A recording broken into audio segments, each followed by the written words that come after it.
Warhammer, and that must mean it's time for another episode of Warhammer Weekly. Joining me, as always, is my co-host Tom. What's up, buddy? Hello, friends. Glad you got home okay. Tom and I were hanging out all weekend. We did a long D&D marathon game. It was a lot of fun. So Tom's back though. The end of almost a 10-year campaign. Yes, the end of a nine-year game. Yeah, absolutely. So my co-host Tom. What's up, buddy? Bear forgot to mute. Not me.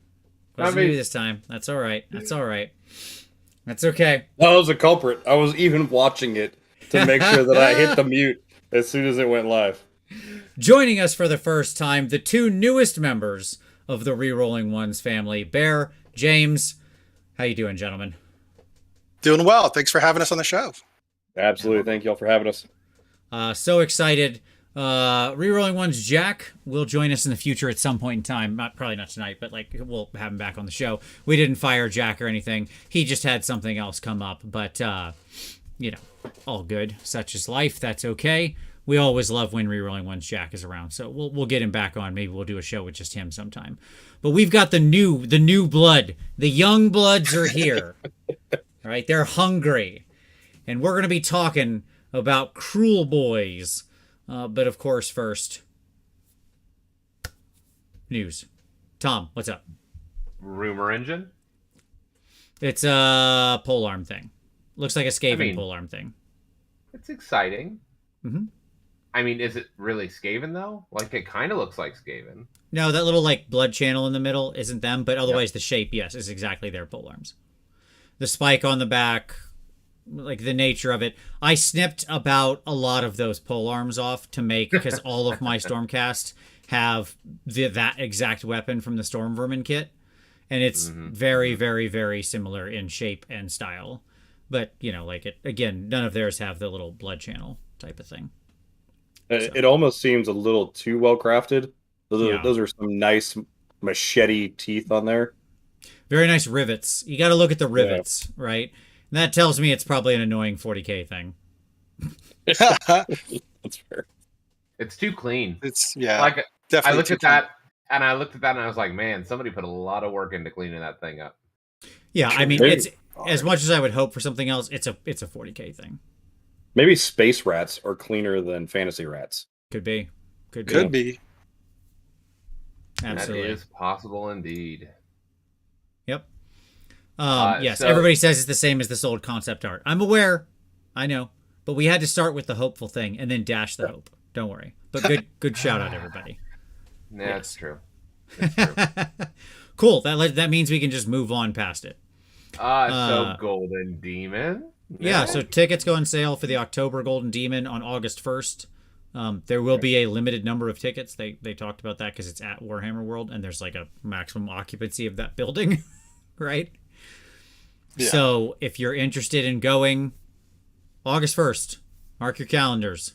4 days from now, I guess, specifically, or something like that. 4 or 5 days from now. Monday. Awesome. So there you go.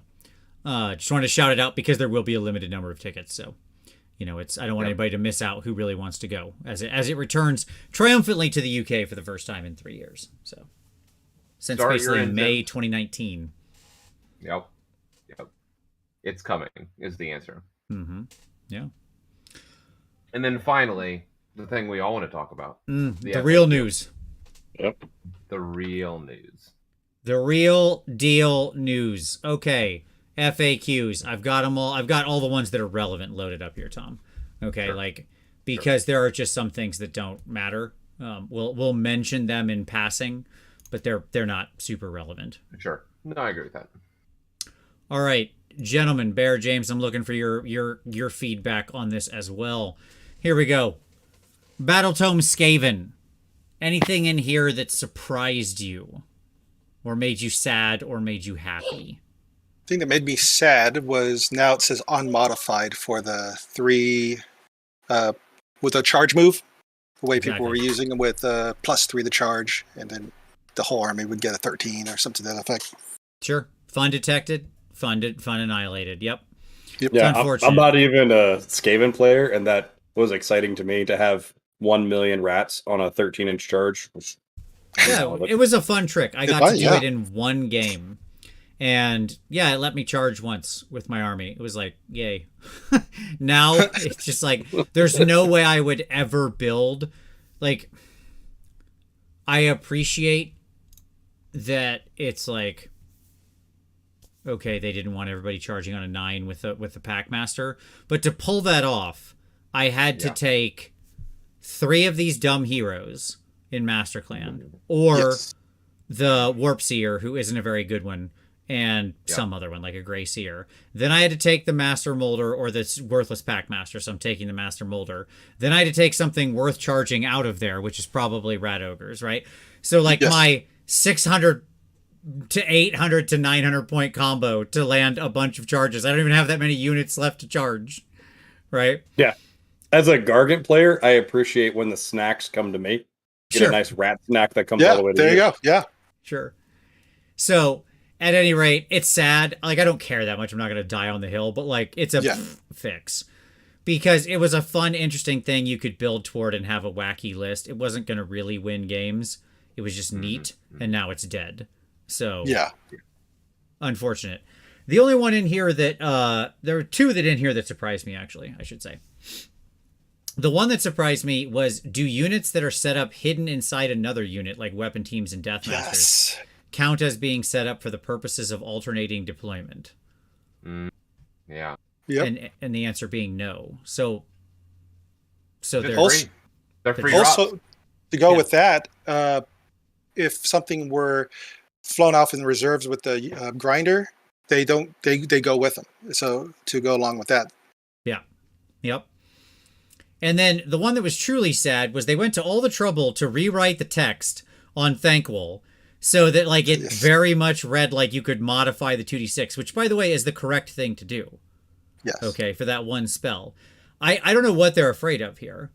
He already because with the +3, you're statistically more likely to want the +3. You just shouldn't use the 3d6.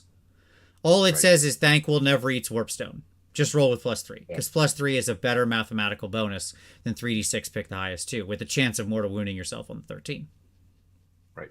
Yep. So like, cool. Thanks for shutting that rule. Back off. I guess you didn't want Thankwol, a character extremely famous in the story for incessantly eating Warpstone, to ever eat Warpstone in a game. So I mean, it seems fine to me. Yeah. It's a whatever thing. Like, it didn't matter. He was going to get the spell off before. He's going to get the spell off now. It's just like, did the 2 rules make sense together so you could actually use your fun rule? Nope. So, fine. Okay, great. Did also clarify the unique option for the Grace here, which this was a happy change that Thankwol can now take the the actual spell lore, as it were. Yeah. Good. Like, duh. I mean, I was playing it exactly as it said in the book in all my games, so I wasn't taking a spell with him, which is terrible because his spell is trash. But, you felt it. I got that levitate, though. So someone else is getting flaming weapon. So, yep, you can take those. The other sort of sensible thing out of this change was they clarified that it's not 1 per 10 times 3. You can't fit like 6 rattling guns and 6 warp fire throwers and 6 doom flayers in the same unit. Yeah. Details. First of all, hilarious. I don't care that they fixed this. Like, what a stupid list to take anyways. That you risk everything on those 60 clan rats not blowing up to a bounty hunter to have to pop out a dozen guns and 6 doom flayers would be truly hilariously comical. But like 6 of them is still insane. It's fine. Yeah. Even at 1 per 10, like popping out 6 doom flayers when you charge is still completely wild. So yeah, whatever. I kind of want to just feign ignorance and record a bat rep where you just unload all of those things from 1 pack of clan rats. Mm-hmm. I do have 9 of those doom flayers. Perfect. That's amazing. That's amazing. That's more Doom players than any human being in existence. There is no way you don't have the most Doom players of any single person. If you have 9, 9. I don't know. What about Skaven and AZ? No way. No, he has like 1 or 2, because that's all they were ever useful for in 8th edition. That's fair. That's fair. They look so cool. They look so cool. Hey, I dig them. They're cool. Absolutely. And then, yes, the Doom player also now benefits from the charge if it's unit charge, which is cool. So, fun stuff. They also clarified that if you can't set somebody back up from a brass orb, that they're destroyed, which is a fun way to insta-gib Marathi off the table. That does work now, because if you can box her out of her deployment zone of being able to set up, then the one half will die, which takes the other half with it at the end of the turn. So some fun was preserved. Yes, I will sacrifice a game just to do that thing in a game. Sure. Even by Marathi. Turn 1. Yep. So yeah, all fine. Couple calls I didn't love there, but in the end, nothing that's really like the end of the world. It's just like, it's fine. I'd love somebody to, in looking at the other FAQs, I'd love somebody to, like, I don't know if you picked up in the FAQ core rule update. Mm-hmm. We're not there yet, but we'll get there. Oh, sorry, go ahead. You're okay. We're doing these in order, Tom. This is a structure. Okay, it's fine. I was getting excited. That's all. It's okay. You can get excited. It's good to be excited, Tom. Sylvaneth. We answered a lot of questions here about the Lady of Vines, because apparently people really found that while you're within 6 inches, you're treated as being near an awakened wildwood or overgrown as extremely confusing. When, like, I don't know. That's fine. Yes, you have to be in it. Yeah. That's it. Yeah. Everything flows from that. Yep. I'm confused what was confusing about that. So when I read the FAQ, I was more confused than I started off with. Like, I'm not sure why this needed answered, but thank you. Sure.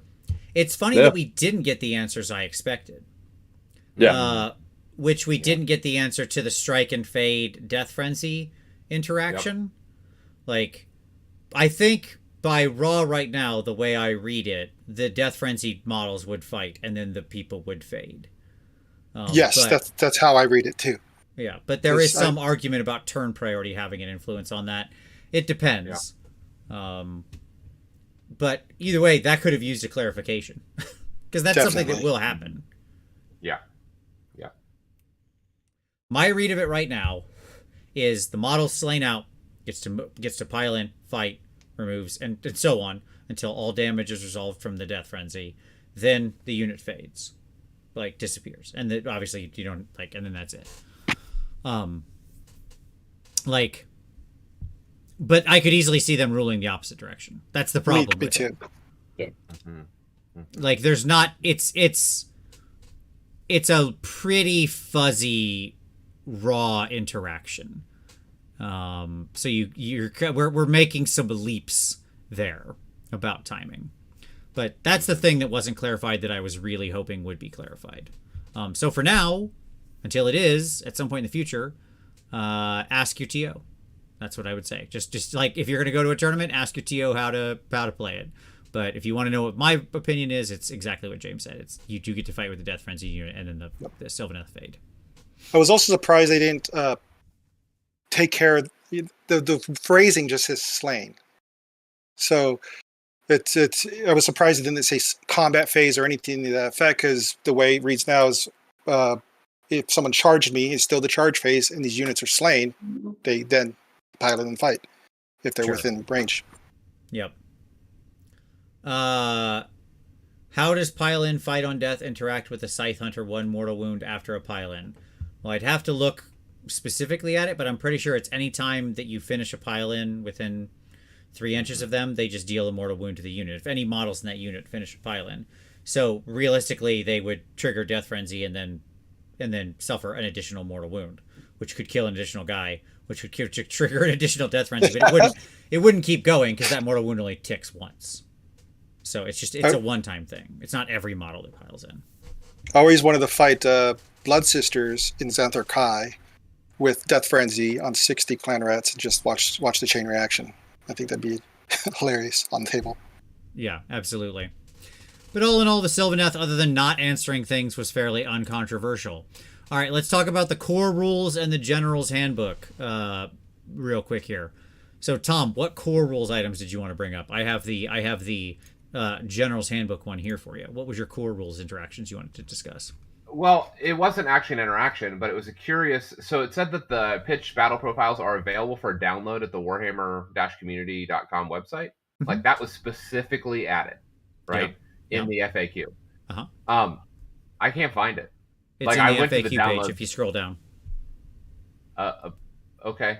Because I was at the downloads. Maybe I was looking in the download section, which is where you would expect, not the FAQ section. Yeah, they do need to place that better. The points should, I agree with you. Logistically, the points should be over in the download section. That's where they belong. Yeah. But no, as of right now, they're published in the FAQ section. If you just scroll down, you'll see like battle points or something. I don't know what it's called exactly, but it's in there. Specifically, it is called Pitched Battle Profiles, updated on the 21st of June, 2022. Yeah. So, but I love seeing that. I love having that readily available in a chart online, downloaded. Yes. Big fan of that. Two interesting items out of the core rules for me. Core rules change number 1. We unscrewed the pooch on the modifier / set of value thing. Our collective nightmare is now over. It works exactly how we think it works. It's just, and it's clarified. It's in stone. It's solved. Just put the numbers together. That's the number. Just like we would all have done if not told anything else. Easy, right? So there we go. The other fun thing was if the scenery rules for an Awakened Wildwood can no longer be used because of Smash to Rubble, do any rules that interact with them stop working? For example, Places of Power from the Woodland Depths. This showed up in the core rules, not the Sylvaneth FAQ. And the answer is no, they still work fine. So I don't know what you're smashing to rubble, but nothing. You cannot destroy Sylvaneth Woods. It is another example of fun was detected, and they just decided to be like, nah, they don't. Only these people get to have fun, not these people. Yeah. Mm-hmm. Yeah. So inherently, the Timmies don't get to have fun, but the Johnnies do. Sure. Yeah. Well, you got to pick winners and losers, I suppose. They added a very small change to objective marker control, which was just cleanup, which was the contestation happens after any abilities used before the first battle round begins have been resolved. Just so it's plainly obvious that if you have a pregame move and you walk out, you can then take the point. Yeah. So that's how everybody played it anyways. So, it's not too surprising. But a good clarification. That's fine. All right. On the GHB side, a couple of the battle plans got cleaned up. Like there's no way in Lurkers Below to take multiple in the same turn. And then like stuff off of Battle Lines Drawn that was interesting. Battle Lines Drawn is where the 4 quadrants are each an objective. And so that was having funky rules interactions with like, can I set up my faction terrain because I can't be 3 inches from an objective if I'm in the objective, right? And they were like, yeah, it's just Her answer is just like, it's fine. It's fine. Amazing. Don't worry about it. Which is, by the way, the correct answer. Like, I don't have any problem with that. And then everything else is just, do I lose or gain or remain Galatian veterans in Battle Line? And now the simple answer is just yes. Yep. Were you at the beginning? You still are. Did you get summoned in? You are. Right? Like, you just are. If you meet the criteria, if it says Battle Line on the thing, then you're in. You're in the club. Congratulations. Right? If you did meet the criteria at one point in time, yes, you still. Yes. You got in. You got past the bouncer. It's okay. You're a GV. You're fine. This is all good to me. because gosh, does this simplify things. I hated the old rule of in 2nd edition where you had to, oh, your summoned units aren't counting as battle line, but they are this, but not that, and blah blah blah blah blah. Nope. Just that's just stupid rules minutia that people get called out on. Right? This is clean. It's simple. They are what they are. Great. Little cleanup on stuff like coalition units. Gaze of Gur, they gave it an end time, so it doesn't just half that unit for the whole game. It's nice. It was nice of them. Prize of Galay is activated objectives only, as we were all playing it. In the presence of idols for the inspiring icons thing,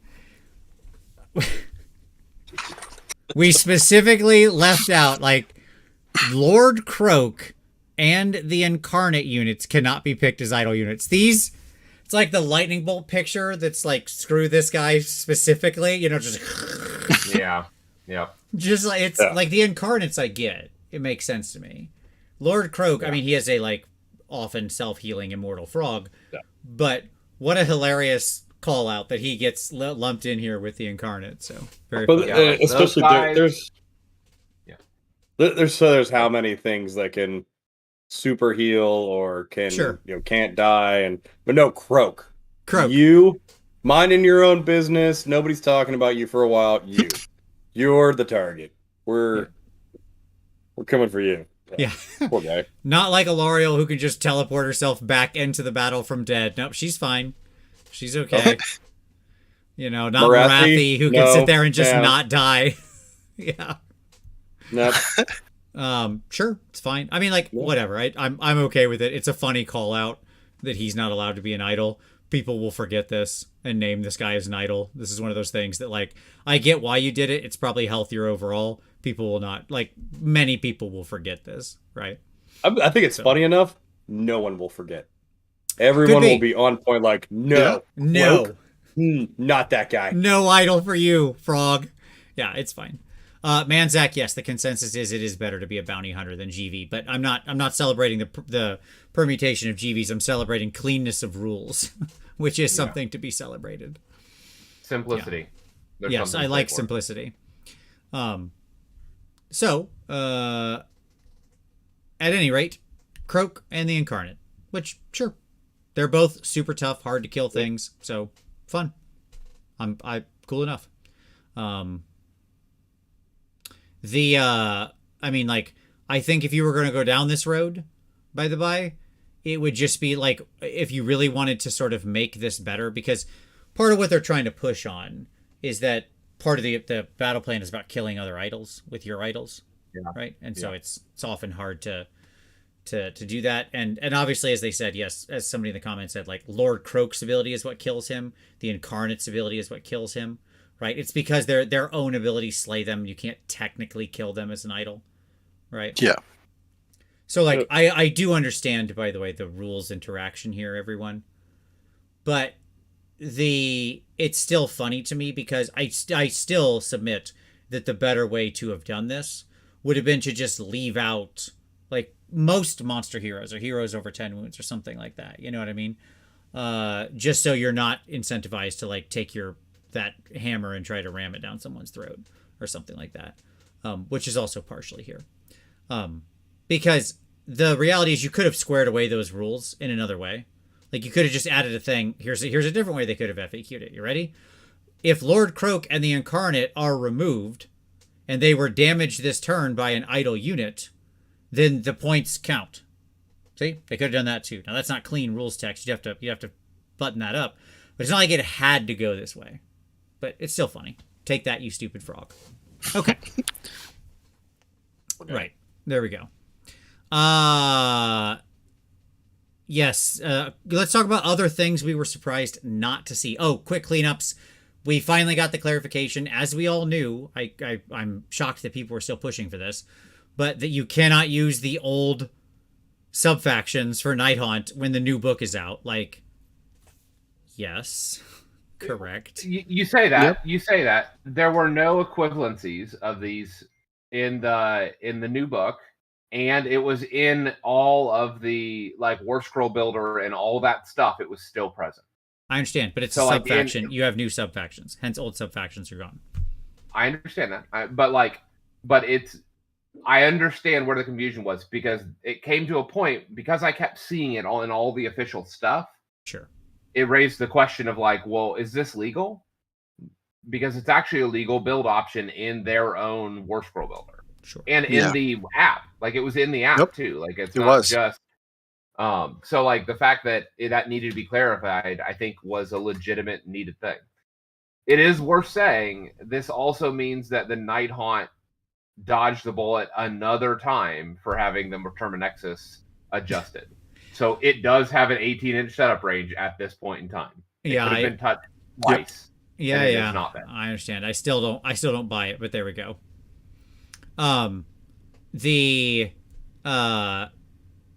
But yeah, so things we didn't see. Okay, James, what didn't you see in the FAQ you were expecting to see?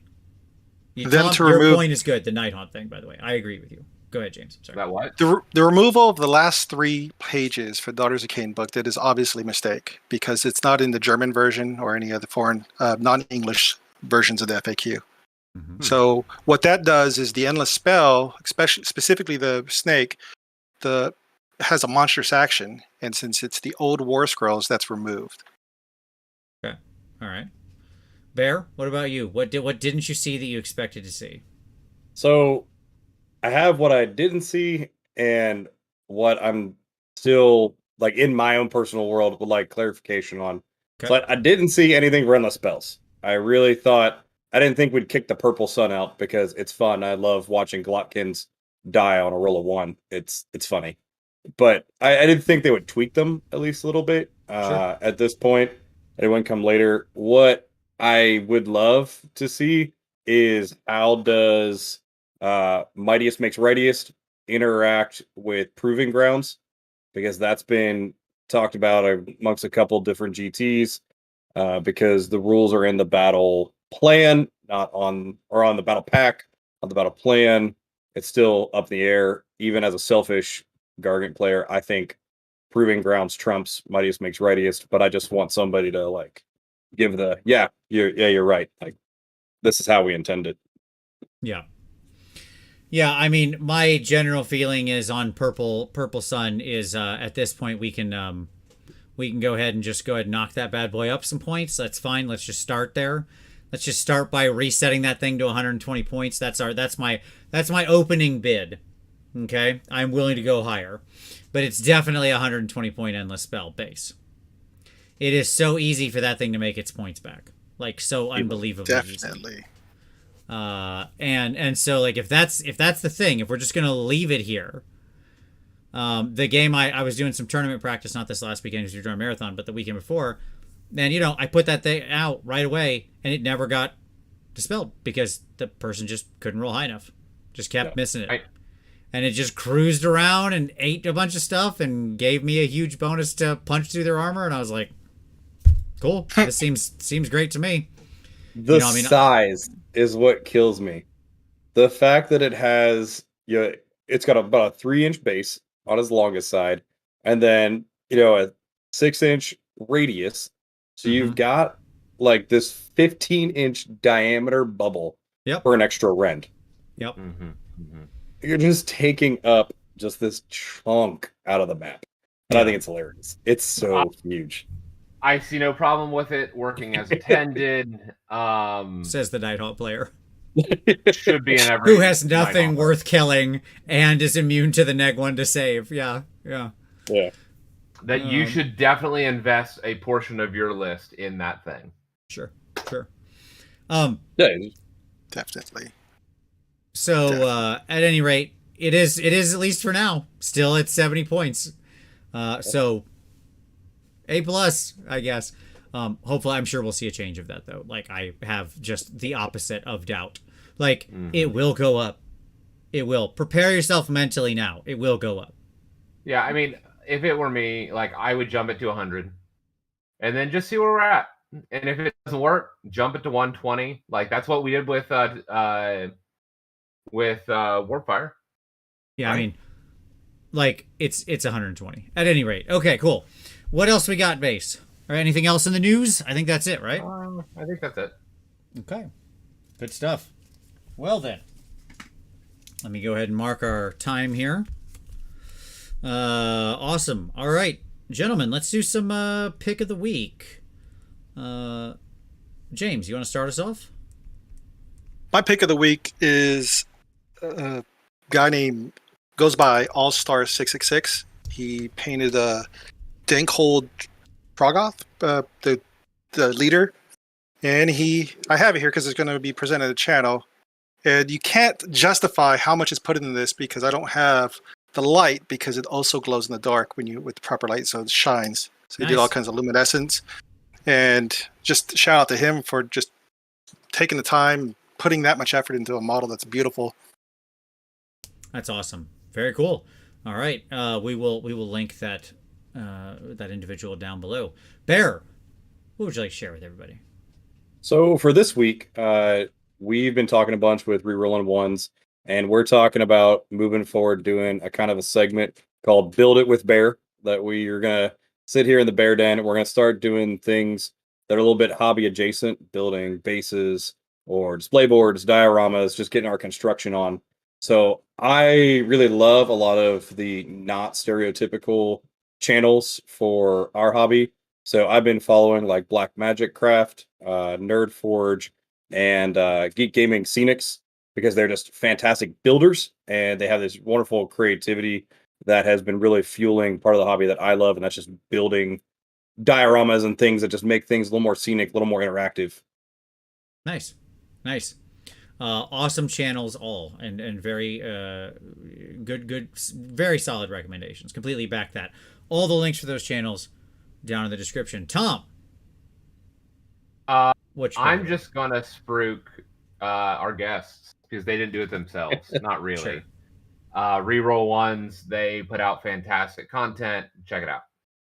Yes. Thank you. Thank you. They will of course be linked down below. And I have very much enjoyed all the battle reports you guys have been in recently. I love to see the content rolling out. Like I said, you guys clearly have invigorated the Rerolling Ones crew, got them out there again. We're getting the battle reports out, and I couldn't be happier about it. I appreciate it. Thank you. My pick of the week is I'm gonna have two. So first off, Andy and Henry and the Cult of Paint team did a whole show dedicated to Ratman and Skaven, and if you think I'm not going to recommend that, you're crazy. Of course, go check that out. The Cult of Paint guys are awesome, and they were a Skaven focus show is perfect. Of course, also our good buddy Haywo Twitch. It's FAQ day, and that means it's time for Haywo Reacts, and he has all of the best Twitter hot takes about the FAQ. His Twitter will be linked down below, so you can go catch up on all of his thoughts. They're fantastic and very funny, and as always, the man has an acerbic and perfect wit. Okay. Gentlemen, let's get into some hobby time here.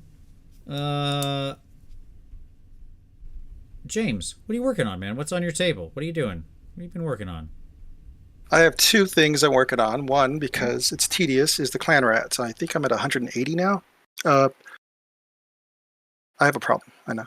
But to take a break from that, I've been also working on Thankwell. He's physically on my desk right now, working on the model.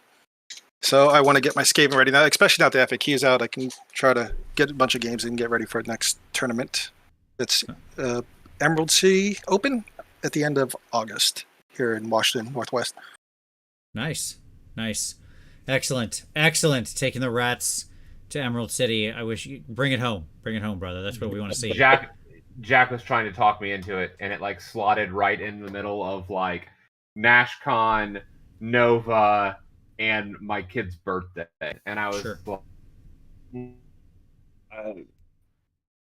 Yeah, that's tough. I don't see a problem. I think you should come visit us. Yeah, there you go. I intend to. That'd be awesome. Absolutely. Yeah. We'll get out there at some point for sure.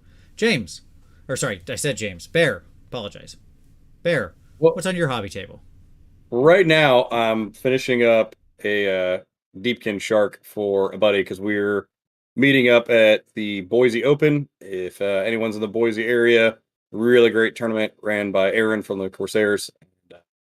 Really great time. It's going to be a great weekend. So I'm finishing that up because one of my teammates didn't quite have enough sharks.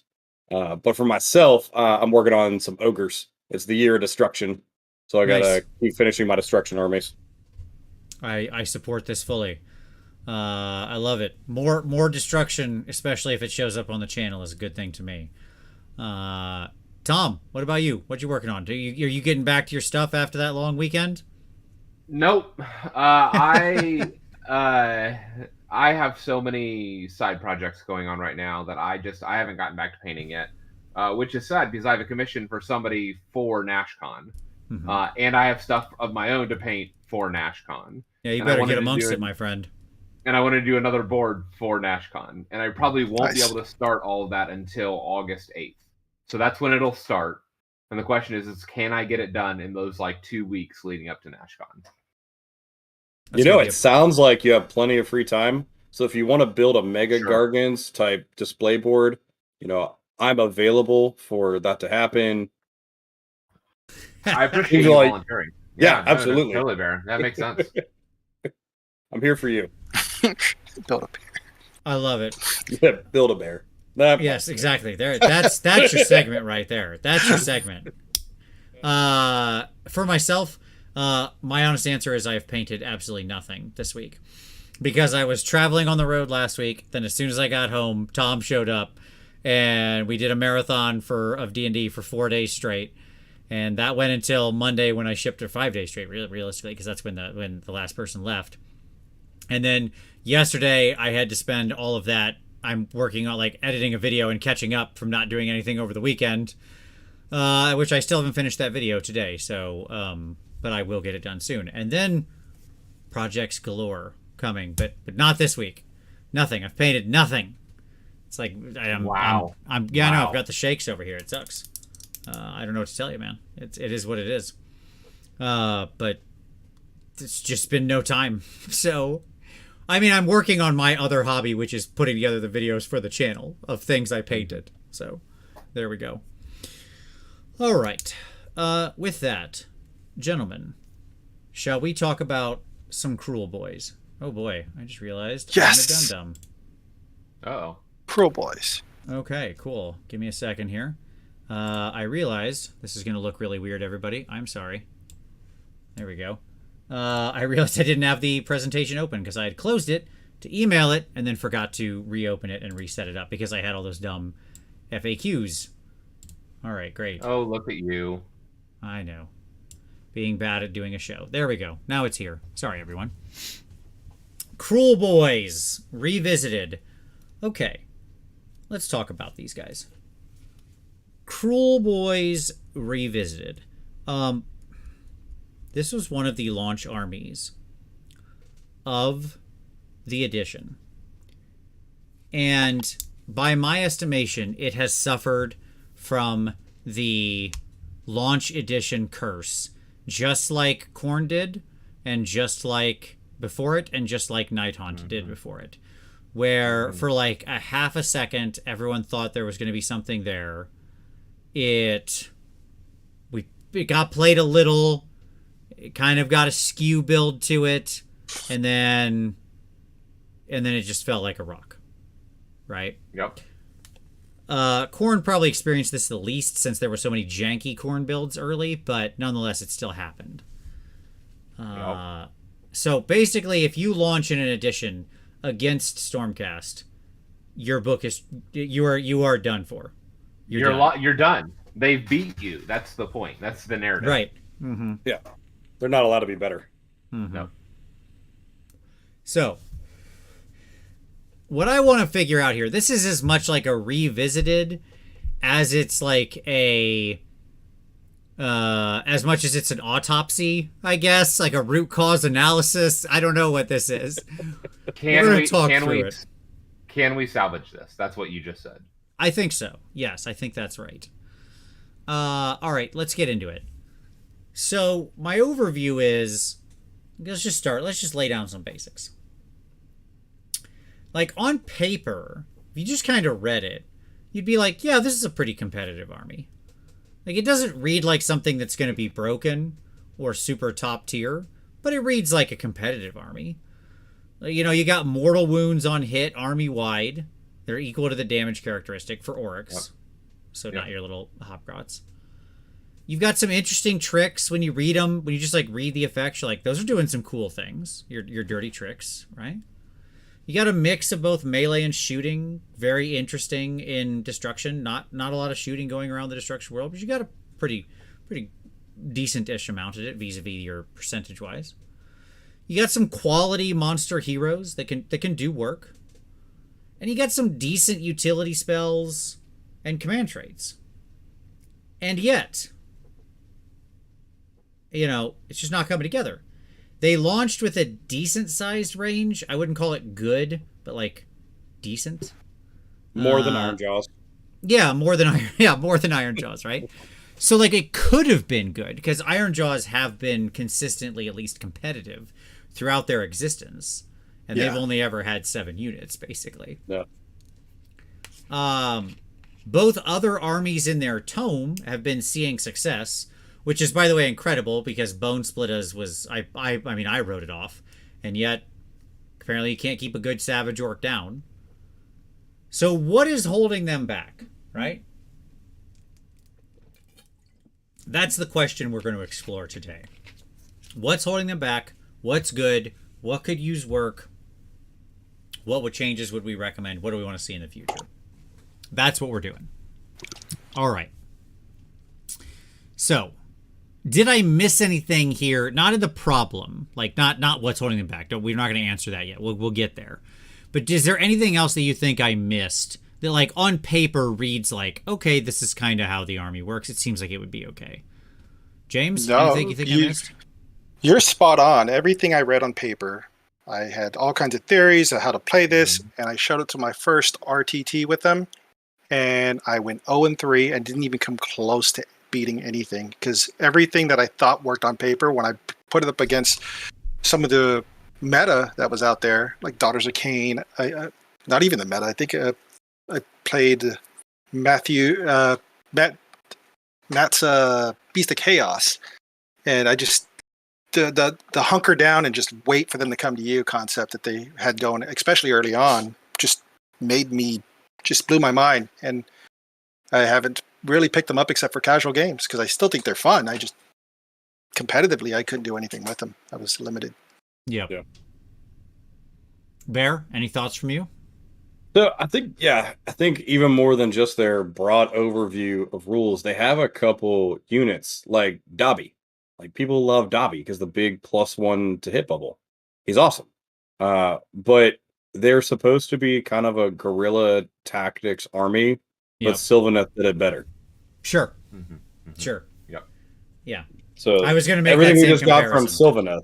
Yeah, everything we got from Sylvaneth, we should have seen a good handful of that and maybe a little bit of difference in the Kruleboyz. Yeah, I mean, this really feels like bad Sylvaneth, right? Like, we're the ambushing secret unit in the swamp, and it's like, well, you know what grows in swamps? Trees. Boom, got him. It's just like, you know. Yeah. So not only that, like the things that they do well, like mortal wound shooting, right? Like other units in the game do it better. Sure. And at the end of the day, in my mind, they're missing some fundamentals. And they're actually like, that's where they're lacking. They're lacking on the fundamentals, not on the tricks. Okay. Yeah. Okay. They have some of the good tricks, but but it's just bad bones. You know, it literally is a Night Haunt 2.0 situation. Right. Okay. Yeah. I can see that. That's pretty accurate. And we were talking about it earlier. One of the things I would love to see is a hammer that isn't a Galatian veteran.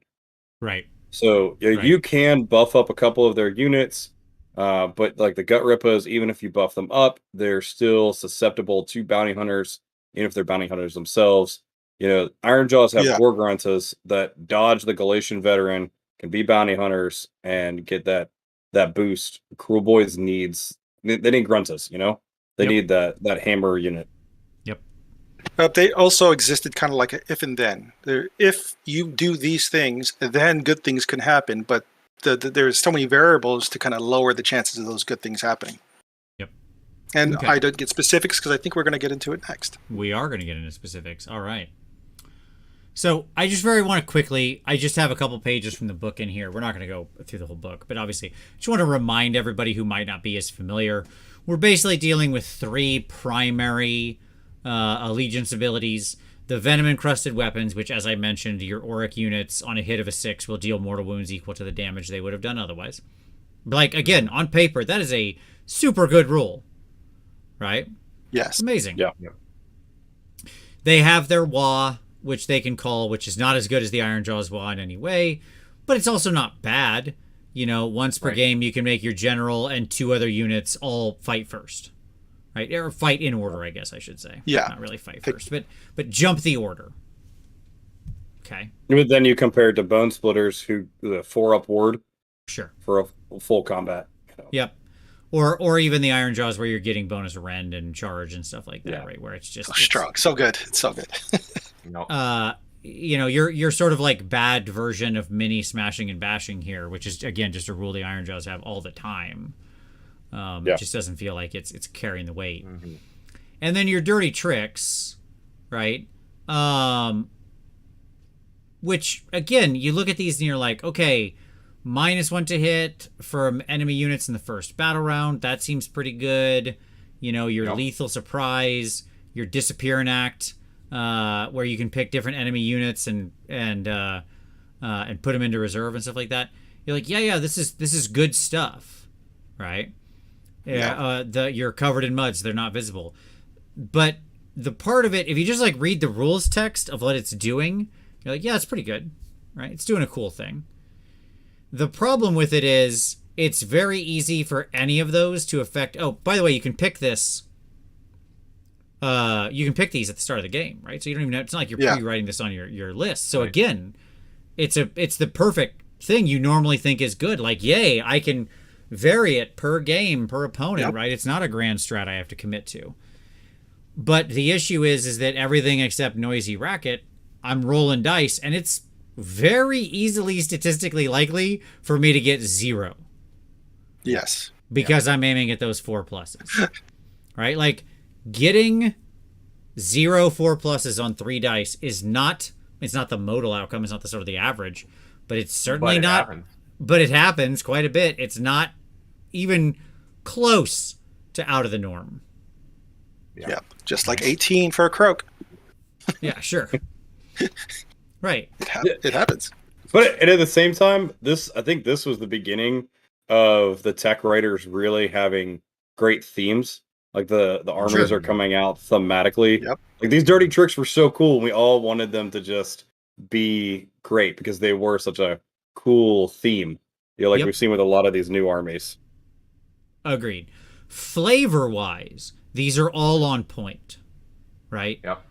Execution-wise, you know, that's it, and it really does come down almost completely to the roll 3 dice for each 4 plus mechanic, right? Yep. That's where the problem lies. If it was just like roll a d3 and choose that many instances of this, or a d3 plus 1 or something like that, total game changer in as far as the usefulness of these, or the utility, I should say, of the dirty tricks. So, okay. All right, and then I just wanted to real quick look over here at the command traits and artifacts. They do have a legendarily crappy set of artifacts, as they're like all once per battle with multiple of their once per battle items having a dice roll, wherein to still like once per battle you trigger the thing, then there's a dice roll, and on a reasonably large percentage chance nothing happens. Yes. Mm-hmm. That is pretty horrible. Yeah, that's not great. Not great at all.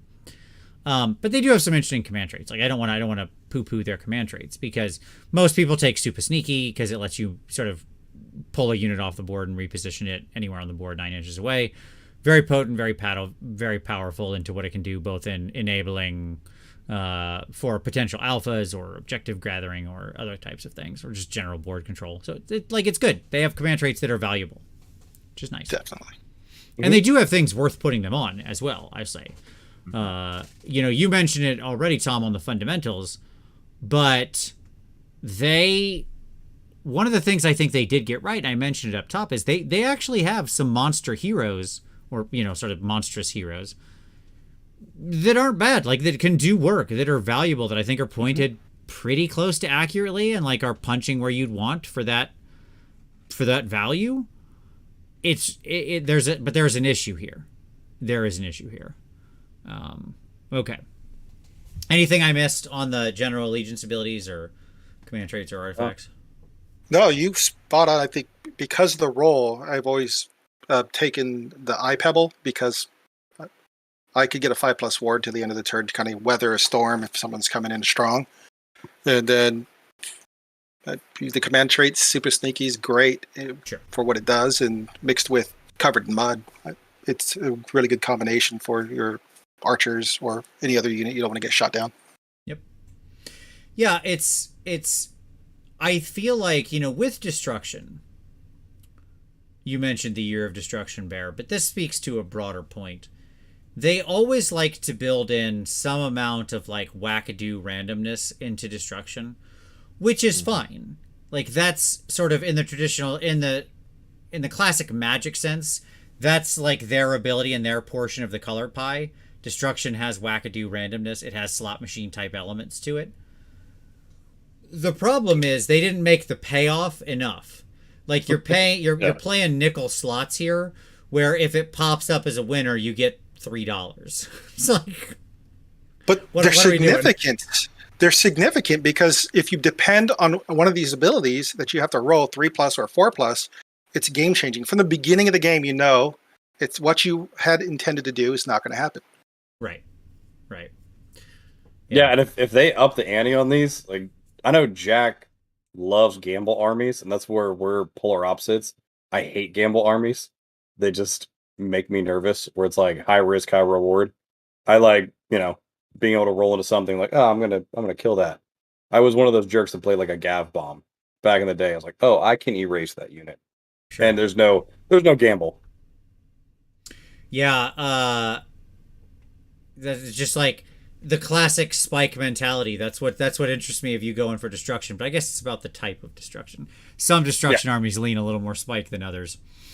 Yeah. All right.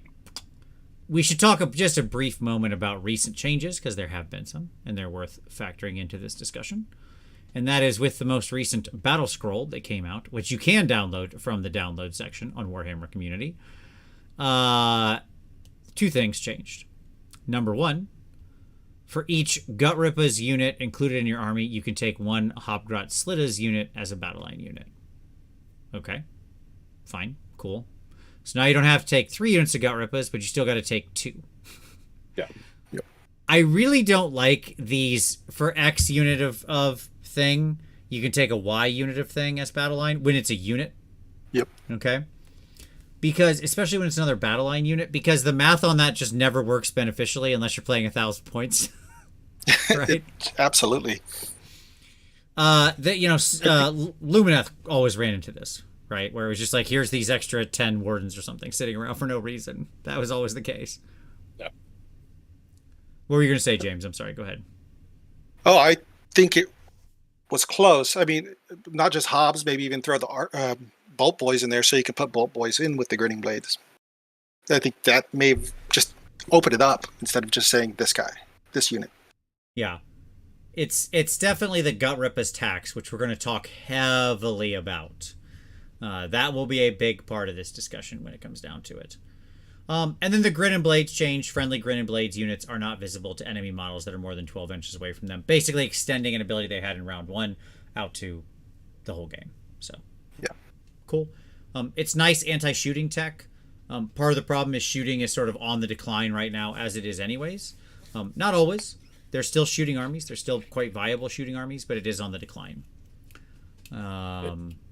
The hard thing is right now, if the meta shifts to go back to your, backboarded gun line, sentinels, long strikes. Like, okay, this is great. But if you're sitting now in a meta where, KO is on the rise and they can fly high and they can come in close, Sylvaneth can get in close and then, retreat, fade away, whatever they're going to do. We've seen Slanesh on the rise with the Blissbob archers, can run and shoot. So you're starting to see a lot of more mobile shooting that kind of ties and pairs really well into the Purple Sun. So it hurts, but it doesn't hurt. They got to get a little bit closer, but they're also running and shooting, flying and shooting. They're doing plenty of mobile things to still be able to make this happen. Yep. Yeah, I agree. It's, the difference in that rule, if it was 9 inches instead of 12 inches, would be so beyond massive. But here we are. I will say as a slight aside on this, it is interesting when it interacts with spells more than when it interacts with shooting, honestly, at this point, because most spells require you to be able to see your target, and there's plenty of 18-inch spells and debuffs that people try to throw around that basically you're out of range of unless the caster gets danger close. So shortening people's spell range from 18 inches to 12 inches, that's not bad. Yeah, absolutely. Now, but I agree with you completely, Bear. Like you're exactly right. A lot of the shooting we're seeing is much more mobile, that gets to where it needs to get and then unloads, right? Like 5 Gossamet archers or something don't care about this. They're just gonna flurry flit up to exactly the 12 inches away and then pew pew pew, and then when somebody charges them, they leave. Right. So all right, I'm out. And my argument here was it opens up the battle line of the army and tries to provide an alternative to big yellers, but is it enough? And ultimately my answer is no. No. It just isn't. Cool. Challenges. All right, now let's dig in to the problems. Right? Let's talk challenges. What are the headwinds against this army? Okay, I think number 1 has got to be battle line. For most of their existence until recently, as we just covered, their only generic battle line was expensive and fairly fragile. Yes, absolutely. The cost of even now, the cost for the grading blades is, I said grading blades, gut rippers. Or it just makes me wonder if it's worth taking. 180 points. Yeah, it's pretty wild when you think about what that unit is and what it's doing. Like, it almost feels like where they went wrong was making them 2 wounds to sort of match the Stormcast. Because no part of that unit reads like an elite unit. But because it's 2 wounds, it has to be priced like an elite unit. Right? And other than the fact that they inherit the army rule for stabby stabs on 6s. But this is a unit that otherwise is on a 5-up save, has a slow move, like a standard infantry move. I don't want to say like they're not 4 inches or something, but they're slow. The shield ability is still an ability that you have to roll for. So there's that if and then. If I get this roll, then you get the minus. There's just too many variables where if they just streamlined it, like you said, 1 wound, make the if they charge, that you get this. But there's too many if and thens to try to get this combo off, plus the cost. Right. Yep. I agree. The shield rule is basically what I would call worthless, I think is the definition of that. It's just bad. Their like to hit and wound and rend, like their attack profile is not impressive. If you have like the 1-inch weapon, it's 2 attacks on 4s and 3s, and they're on big bases. So like until they were Galatian veterans, they weren't even really, if you took them in a unit of 20, it was sort of hard to even get them all fighting. It's much easier now, thankfully. But the fact that they're still on a 5-up, you got 20 wounds, but those 20 wounds just evaporate in the face of bounty hunters. I mean, there's a handful of people who don't use the spears because they didn't buy the box set. Sure. So if they're stuck at 4s and 4s because you can't really adapt that to anything else. Oopsies. And then, you've got this alternative battle line, which was really what was drawing so many people to Big Yellers because it gave you some other option for battle line that didn't feel like pure tax. Yep, right? and extra range too to the what you wanted to use with the. Sure, like it was giving you range on. It was a hat on a hat sometimes, but still it was there. Yep. And the problem with that is it's still fragile. Yeah. Right. Very fragile. Like bolt boys are not exactly a great wound to point ratio. Right. Make them 5 models. Yeah, 5 models. Yeah. It's still very fragile on a low save with a low move and mobility, right? That is, by the way, still inheriting, Galleyvet if they show up as battle line, right? And so getting absolutely wrecked if any bounty hunter gets near them. Yeah. Right? And I think that's really the name of the game with this army. Fragile is sort of the challenge. So much of this army feels like it's lacking the defenses. And, I get it. They wanted it to be this, like, ambush, sneaky swamp force that, like, gotcha, right? And they didn't need defense. But the problem is that's not what they do. That's just not how this plays. They don't have the damage to do that. They don't have the tricks to do that. They don't have the mobility to do that. Like, none of those things work in that way. They really do feel like half-baked Sylvaneth. Mm-hmm. Right? Yep. Who do all of this better. Yes. They're the limitations on just the sneaky part. It's like, well, we're waiting for it to rain so the swamp could fill up with water so we could then be sneaky is essentially what you're doing, because there's so many variables to even get to that point. Right. That you probably missed a quarter or more to get that even happening. Yeah. Based off the rolls. So I'm gonna throw out a supposition, and Bear, I want to see what you think about this. I'm gonna come to you specifically for this, okay? All right. I think so much of whether an army feels good to play or not, and ends up being competitive or not, rests on are the things you feel like you have to take, or that you actually have to take in the rules, actually effective at doing anything? Do they have a valid role in the army? Okay. And that's where this misses. When I look at armies that you mentioned Ironjaws earlier, right? You look at what you're taking there, every one of those battle line has a role. It's doing stuff. Right? I'm not sad to take more insert Ironjaws unit here. I'm happy to do it. Right? Mm-hmm. And that's true for a lot of like competitive armies, but also just fun armies.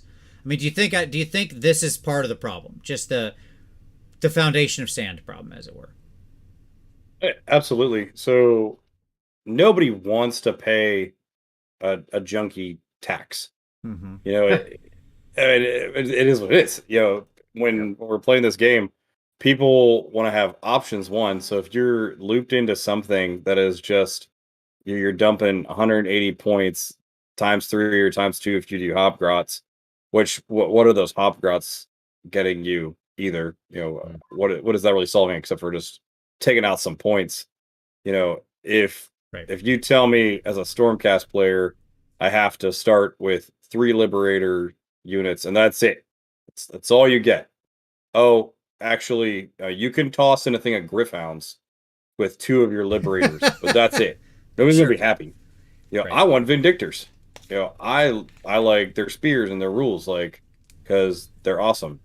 Being pigeonholed into this one thing is gonna, we're nerds. We like to complain. We're gonna complain. We want more. I want all Hopgrots.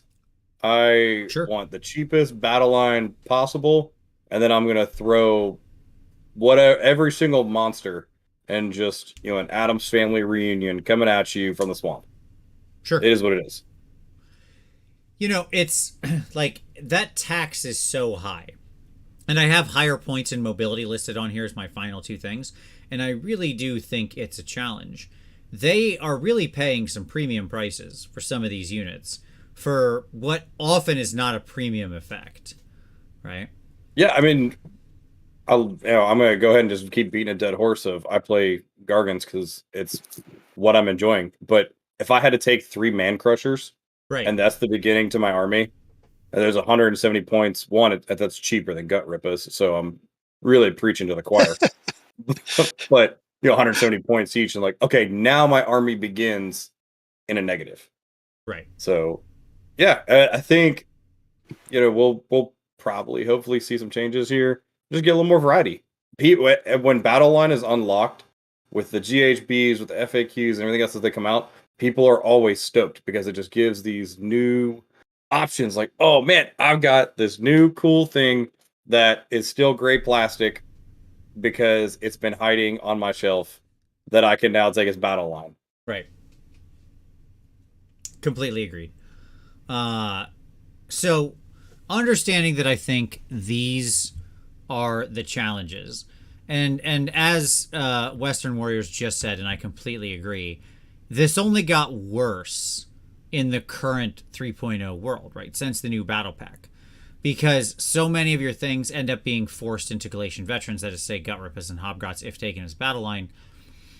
That, and as mentioned earlier, if you take your Bolt Boys as battle line, right, they're just all automatically Galatian veterans, and so instantly they just explode if they're touched, right?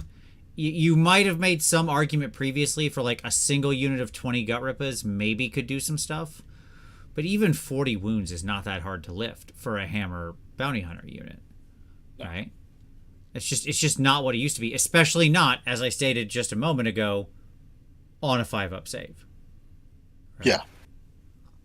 With an very unreliable neg 1 to hit. Very good shield. Yeah, exactly. Did I miss any challenges? Yeah, I think that's their biggest one. I think. Oh, sorry. Go ahead. Field this one.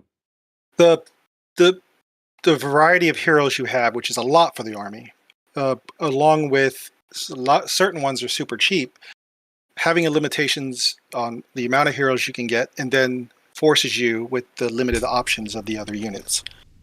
Yep. So you're stuck filling voids with Hobbs or Gut Rippas because, 6 Troggoths didn't even reach the halfway mark for your army, or pretty close to it at least. Sure. I see a couple people, and I think it was Sweat in the chat made the comparison between Gut Rippas and Clan Rats. I want you to sit on that thought. I'm going to make that comparison myself. That was one of the things I wanted to talk about, because it is actually an interesting comparison. Okay. All right. I mean, to put a pin on it, they just don't have any anvils. They have zero. They have 0 anvils. Like, I know that you mentioned in the fragile part. Yeah. But let's drive this home. There is no unit to receive a hit here. Right. It doesn't exist. Yep. And there's no way to, yes, you can chaff, but all the chaff just explodes. Right. And so there's no actually way to mitigate incoming damage in any meaningful way. Sure. An incarnate is the best bet. Or not play the actual just army, right? That's what I mean by that is you do the mixed force rather than just Kruleboyz pure, because there's just nothing in their list that can actually take a hit. Right. It's funny because at the same time, the one thing I didn't list is they do have quite a bit of pressure not to go to low drops as well, because the nature of how many 10 plus wound heroes they have. Yep. So it's very they just don't fit in something like Battle Reg easily. They often have higher drops. It's not as relevant anymore because drops have sort of gone up across the board quite a bit since the introduction of bounty hunters and expert conquerors. But it's still a thing. It just means they have less building optionality. Battle Regiment is still such a very viable, high table thing too. A lot of guys are just ignoring this Galatian veteran game to go to a low drop, monsters are free to roam the earth type mentality. Right. And we're seeing it a lot of the higher lists. So, and they don't play well in that world either. Right. right? Okay, but let's leave behind the bad for a moment and let's talk about the bright spots. Let's cover some good news, okay? Now, admittedly, some of these have some caveats, but okay. I think these are the bright spots. So I've picked 4 units here that I think are pretty, at least decent, okay? So my first pick is Derek, or the Slumdrek guy. Our little alligator-faced monster. Now, I don't remember if I have the version of the named character up or not. I don't honestly think there's that much of a difference between them. You get 1 more wound out of the special character. He's 5 more points. It's like it's not what your list turns on, really. He plays a dumb game. He plays a dumb mini game that no one cares about and doesn't actually do anything. But he's more or less the same hero. This is a good model. This thing does real damage. I've seen people talk about lists with like trip these guys. I don't hate that. Like 1 takes fasten, 1 takes super or you super sneaky 1, so on and so forth, right? Like these guys can do some work. Swamp Boss Scumdrek, or the whatever his Snatcher Boss on Sludge Raker. There we go. I had to think of their silly full names. Like those guys are good. They do good damage. Their biggest limitation. So here's my caveat for this one. Biggest limitation is their rend is pretty crappy. It's a lot of neg 1 rend, and that hurts in a meta where there can be so much potential save stacking going around. Yep. Right. Yes. Yeah. Throwing that purple sun though. Sure. Yeah. Absolutely. Yeah. I mean, he is a 300+ point hero, which in the current world means he's a giant risk because he can get thrown into the sun, and that's not nothing. I hate how easy it is for those heroes of that cost to just become completely worthless because it's so easy in the current meta for Sun to just consume them. Like, well, that's crap. But otherwise, he's decent. Like, I don't want to poop on this guy too much. He's a good model. He's got good rules. He's good. There are downsides. Next up, I've got the Break-A-Boss on Mirebrute Troggoth. James, what do you think of this guy? Absolutely love what he's able to do. He hits really hard, and it's one of the models you're not actually seeking the mortal wounds for, because when it takes the damage prior to the attack, if you get 3 damage, you get 3 additional attacks, and then the Troggoth itself hits really hard. And so that's what I love about the model, is the damage output it's capable of. Yeah. Relatively efficiently priced, too. He's like 180 points. Yeah. He's like one of the few, he's sort of a bright spot of points in this army for a guy packing neg 2 rend with, something like 4 to 6 attacks, depending on what's going on. So, yeah, I mean, he's cheap. He's effective. He's super cool in Big Wah, too. Sure. I saw, shout out to Gregory, the one down the SoCal players.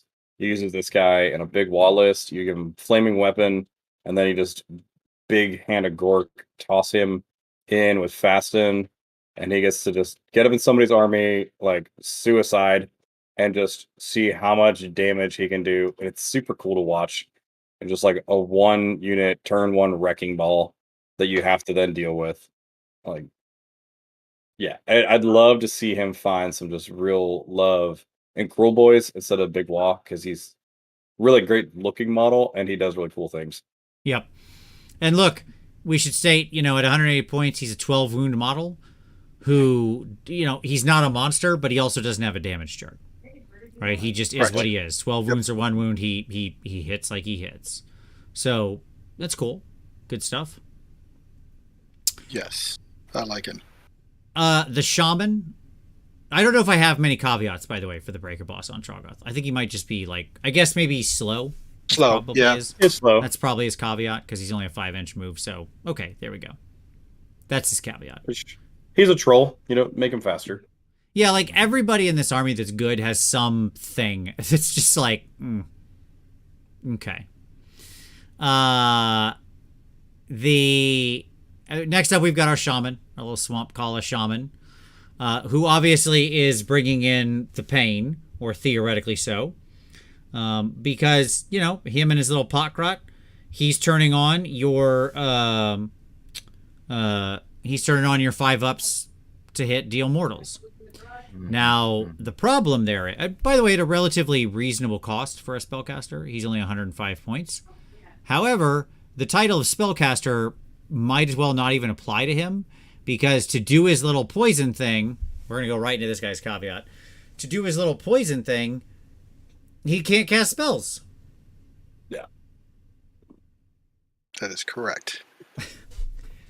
Which, that's unfortunate. That kind of sucks. Because, stat-wise, he's not exactly a hero worth much beyond that. He's a 6-wound dude on a 5-up save. Right? I honestly don't even remember what his spell is. Oh, his personal spell? He has the Summon Boggy Mist, which is actually a really good spell. Like an incredibly good spell, actually. It's just hard to cast because it's on a 7. If successfully cast until your next hero phase, add 1 to charge rolls for friendly Kruleboyz Oryx units on the battlefield and subtract 1 from charge rolls for other units on the battlefield. So, it's a very good spell. Like, +1 to your charge, -1 to your enemy's charge is a huge, huge game change. But the problem is, he's so torn between what you're doing with this guy. Because you want to be using poisons or elixirs. If you want to do that, then it's like, okay, never mind. I don't get to be a mage anymore. I'm not a wizard. Right. He's like the only model in the game who's suffering from like a standard D&D action economy. You've got like other models that are like doing all their special things, and like it's a priest and they took an arcane tome, they're doing prayers, they're casting spells, they're fighting, they're going ham, right? And this dude's like, well, I can't give somebody this bottle of liquid and cast a spell. Whoa. Yeah. Whoa. My bonus action is used up. Sorry, y'all. Yeah. Exactly. I've enjoyed using him with Nashtuff because it's the only model in the entire army with a 3+ save. So I use it's a big base. I try to use it for screening just because I can get maybe 2 stacks and then all-out defense. That's very funny where we're going next, but we'll see. My other one here with a question mark is just Bolt Boys, and the reason I have this as a bright spot question mark is because like their shooting is good, fine, okay, but is it though? What I mean by that is just it's good, it's perfectly good shooting. I don't know that it's great shooting. Your point, Tom, that other armies still do this better stands out here. And again, these guys are fragile. They're definitely Italian. Because they're just, if something gets into them, bye-bye. So right, that's rough. I mean, yes, you can put them in terrain and make them not targetable. Yes, you can, stand and shoot most. I mean, of the if time. you roll the 4-ups, but yes. Yeah, sure, certainly. It's a mess. Yeah, but run and gun is the flavor of the week, and these guys want to sit and hide. Yep, want to be totally like they're not playing well into the fundamentals of the game. Exactly what you said. The reason run and gun and all those that kind of thing has become popular is because you look at a lot of especially the battle plans right now. They're wanting you to move around a lot in the current season. Yeah. Right? There's quite a lot that you had to be here and now you got to go over there, or you want to be spread, or you want to, all this kind of stuff. The idea of just like sitting still on terrain, that's okay if it's like maybe a unit that's in support. It's not a win strat. Right? No, all of a sudden your objective explodes in 2 directions, but you're hiding in the swamp. So right. Sorry. Yeah, like I've seen some people use 6 Kurnoth as a firing platform, but they're using 6 Kurnoth because other things in their army are teleporting around, striking and fading. The wizard who's behind the Kurnoth is like throwing a purple sun 85 inches across the board through a random woods. that got He's set hitting up. the next table over. Yeah. You don't know how. That purple sun is cast over onto. That's easy. Just throw them all on table 1. There's a wildwood over there, and he's throwing it through the wildwood. Yeah. It says I can cast through any wildwood. It didn't say it had to be on this table. Hey, and Vince said it here. So then when that has to be FAQ'd, because some guy out there said, Vince said I can cast it on that table. Like, you heard it here. This law. Vince said it. That's how it's it works. acceptable. That is exactly correct. All right. Cool. So, yeah, these are the bright spots in my eyes. Weak spots. I have 2 glaring black holes. I'm not saying these are the only weak spots. I'm saying these are the ones that hit me the hardest. Gut rippers. I just think we've talked about them a lot already. Yeah. Now I will make my clan rats analogy, which somebody already made earlier, but I agree completely. Clan rats have basically the same offensive power minus the mortals on 6s. Okay. Sure. For 100 points. I get 20 wounds. Here I get 20 wounds. Clan rats, I get a 5-up save. Here I get a 5-up save.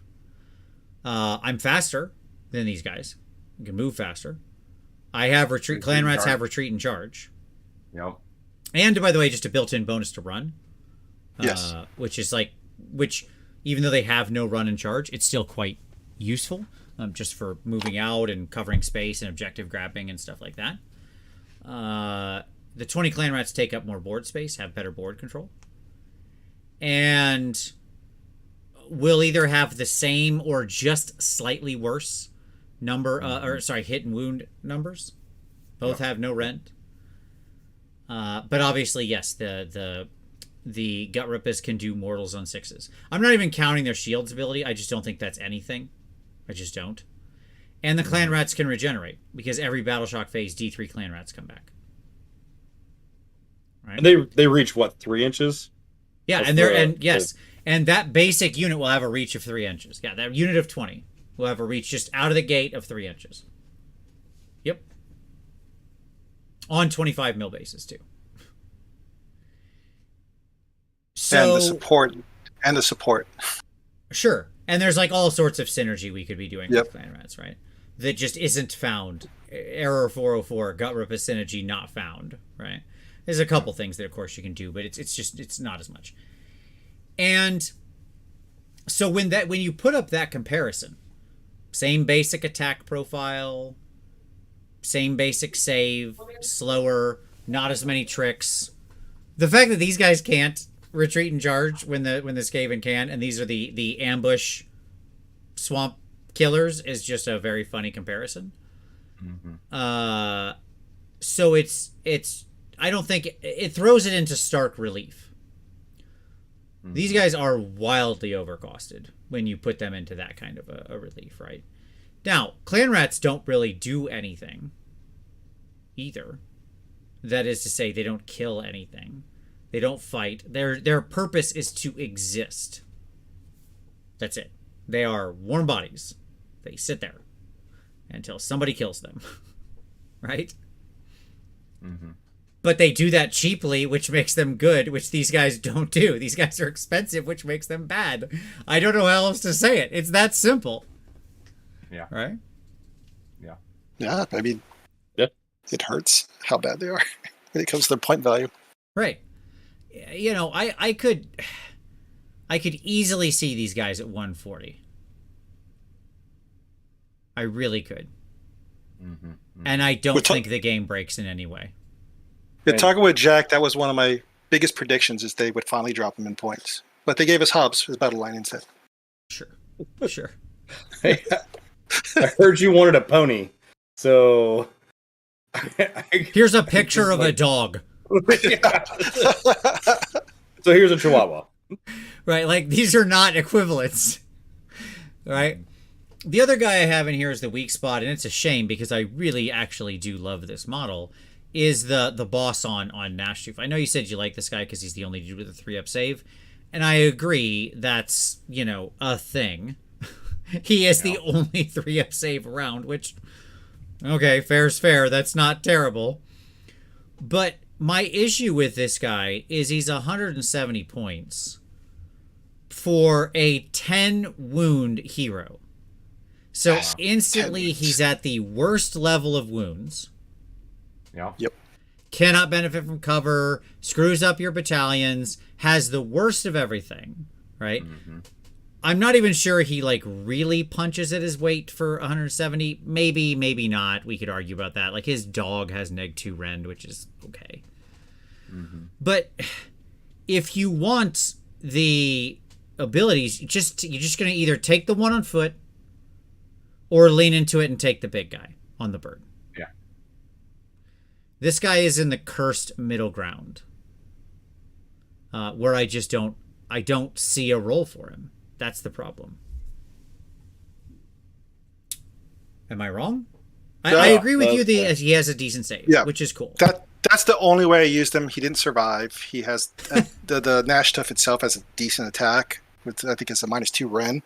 But I only used him as a screen because the base is large and he has a 3+ save. And with I was able to get 2+ save on a Corn Dragon. Yeah, I mean, when I look at him and I look at the guy on Bird, right? So the boss on the Vulture. The guy on the Vulture is only 70 points more. I'm getting 4 wounds. Now I lose a save. Admittedly, he's at a 4-up instead of a 3-up, which is dumb.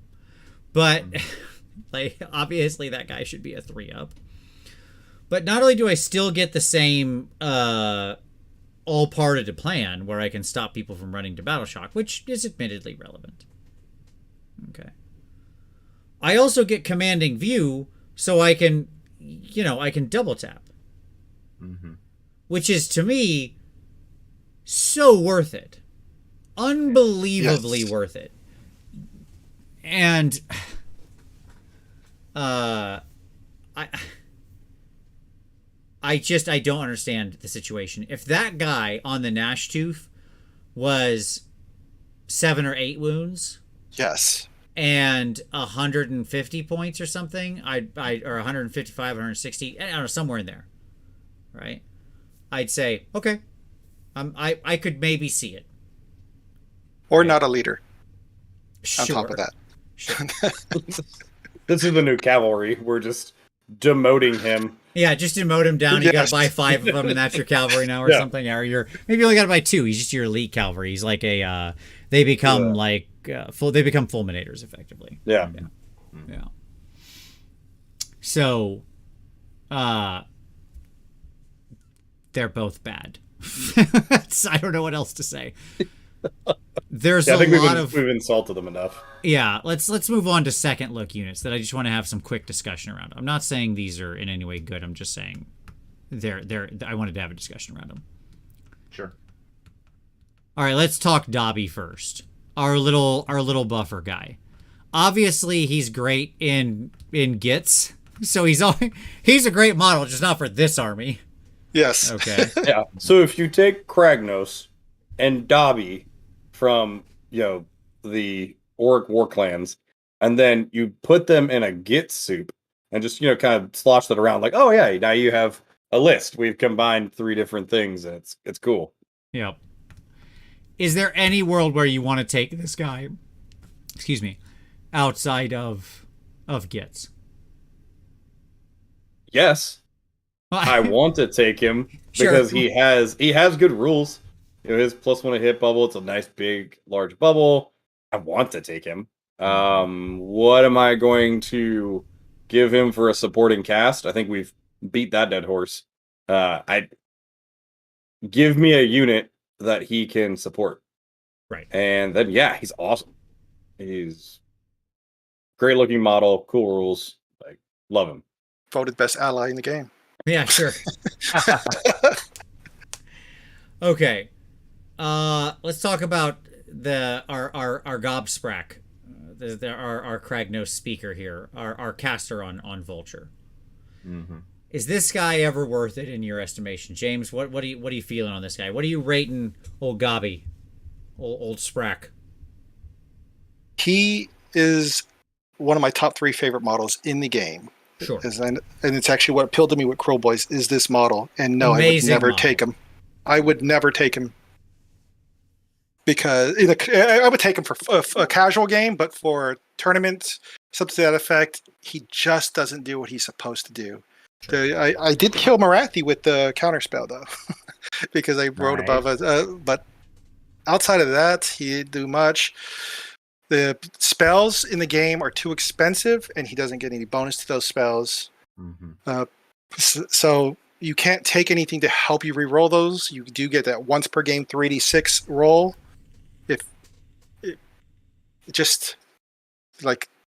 I wouldn't take him. I would take the other bird.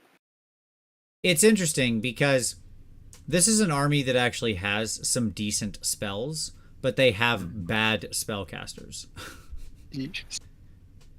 This is the problem. I love him. He's beautiful. He is. Yeah. Yeah. You want a caster in your army? Well, sorry, you need to take an entire centerpiece. So now you've got a caster. Plus, he doesn't. You don't want him close. You don't want him super close because he does die pretty fast. At 6+ ward and was it the 5+ save? Yeah, it's a 5+ save. Yeah. To get to range without using a mirror for the hex that gives no ward saves, it's too risky. Yep. And I'd rather have a 105 model cast that spell. Yep. Sure. All right. Hobgrots. I'm giving them a second look here just because more or less I wanted to set them up that with the battle line change. They're interesting because they can alleviate some of your attacks, but to me, shouldn't these guys just be battle line? Yes. From the beginning. Yeah. Or like link to a hero, link to a sub-faction. Yep. Thank you. Sure. I'm looking some other way, optional battle line through something. Yeah, fine. Yeah. I'm sitting here painting ogres. Like, I can take an Icebrow Hunter and get 55-point ice or frost sabers. Right. So, I would love to see 20 units, 20 models in the unit, something to that effect. It would be just because I love that. So you could run them up to 60, sure. So they could be just your mass bodies thing. Yeah, just increase them 20 points and not 100, not another 80 points. Yeah, I think that they're on the border of like of where they could have been something interesting, but as it is, obviously they die instantly. But I'm not necessarily opposed to that in this case. Sometimes it's good to have things that just are cheap but fill a role. That's okay. They are quite easily handing your enemy battle tactics. I'll say that. They're exploding 6s, plus they run and shoot, so you can get up there and just kind of stop the push with them for a turn, maybe if things are going well, or if they had 20 models in the unit. My last one is our banner guy, Mr. Banner Guy. Now, why do I have Banner Guy in this list on the second look list? Okay. 5+, that 5+. There it is. That's exactly right. Because Banner Guy brings a 5+ spell ignore. So in a world where endless spells are rampaging around the board and spell casting, we're probably on the edge of seeing tremendous spell casting power coming out whenever we get our Tzeentch and Lumineth books, right? So maybe Mr. 5+ guy is suddenly worth a look at now. That's all I'll say. So I don't know. A hope and a prayer. Sure. Just putting up a Hail Mary. I'm digging here, man, but I'm trying.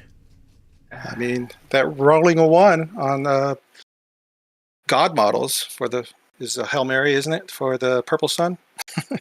I don't know. It's all producing saves. Like that rolling ones is literally just icing. Yes. Right? Yeah, it is. Wow. Absolutely. So whether I roll that or not, that's not what I'm banking on. It's that penalty to saves. Yeah, I don't disagree. Remus said Banner's cool, but you used your hero slots already. Yeah, you're not wrong. Hero slots, yeah. He's not wrong at all. It's a question of, could it be worth it if there's that much spell power around? Maybe suddenly you'd prioritize one of them in there. I don't know. Like, is it the answer that dude just needs to lose the leader status? Maybe. Yeah, that would be. That would help in a lot of cases in the leaderboard to hear, like the Troggoth and whatever else. Sure, if he was just a banner guy. It's just banner guy. He just roams around. He's a banner guy. It's fine. Yeah, you know what? Gary in the chat said too, he brought up something to have a sub-faction for battle line dobbies. In a world full of like battle line turtles and battle line magmadross, like there's a lot of stuff in here that would be fun battle line. Mm-hmm. You know, we were talking about the Snatcha Boss or the Gnash Tooth. Like, man, those would be fun battle line. Are you gonna go 5-0? Maybe not. But would they be fun? Yeah. That'd be a fun list. Hey, if we can turn Rune Sons on Magmadroth into battle line, we can turn Dobby into battle line. I agree completely. And it's a great point. Yeah. All right. Going forward, let us cast our eyes into the future and talk about kind of what are the things that we would like to see. Here's my list. These all have question marks because these are all things we could do. Okay. So, expand the battle line. That seems like a good one. We just talked about it.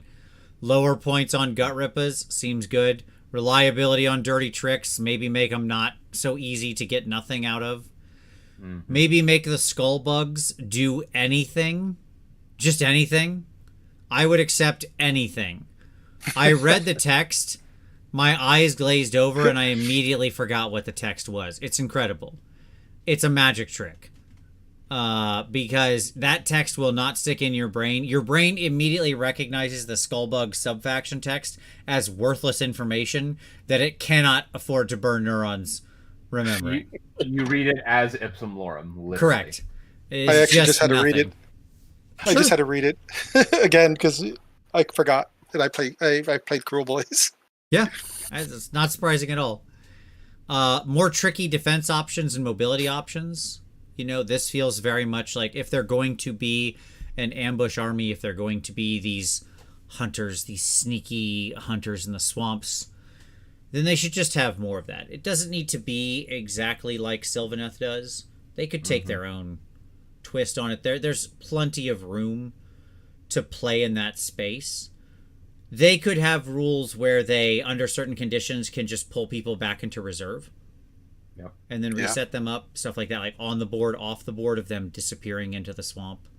You know, there could be many different takes besides the teleport to woods and strike and fade. Like, that's how Sylvaneth do it, fine. But there are plenty more options that could have been explored. Right? Yes. Yeah. Lastly, additional units. It's not always the first thing I run to. I put it last because I think it's everybody's go-to when they're not happy with the options they currently have.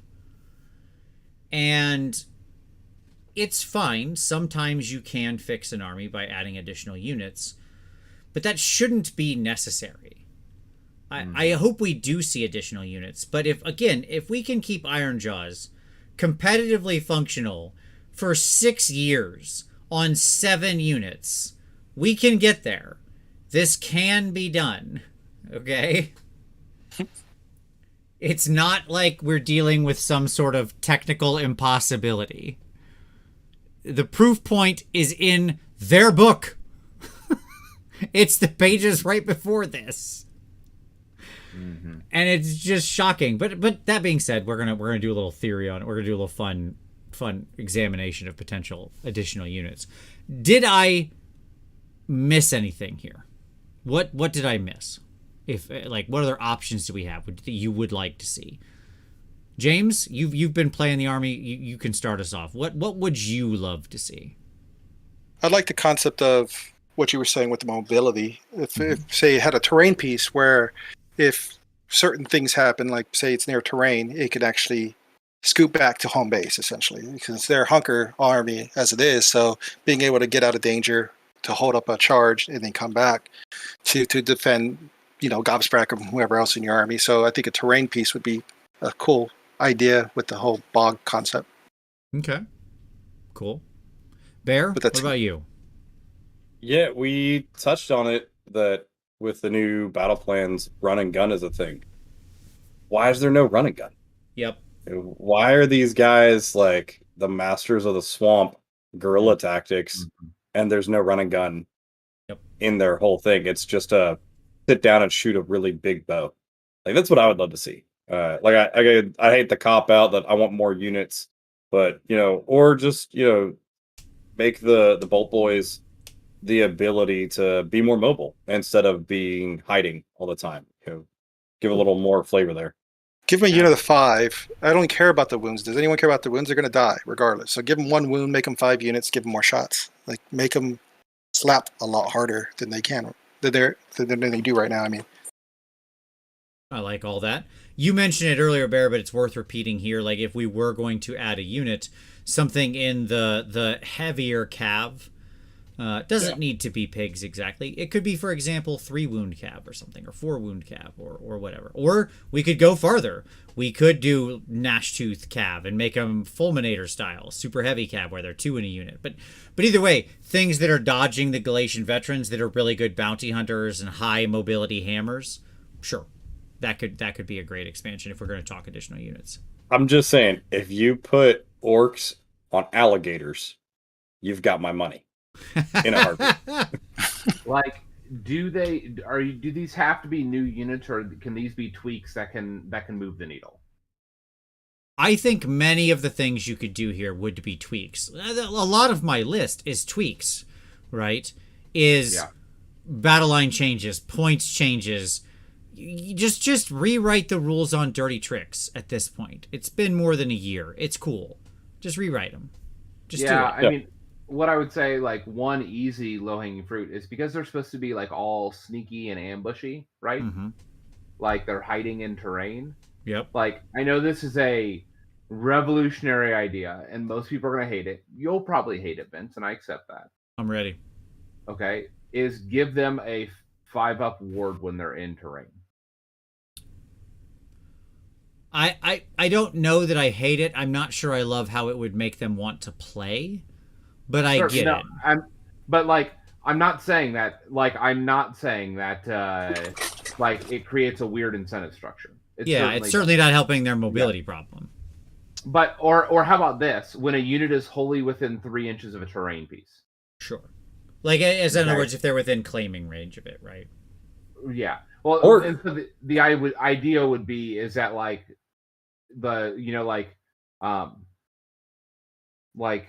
swamp lurkers or something like that, right? So basically they're making terrain pieces swampy.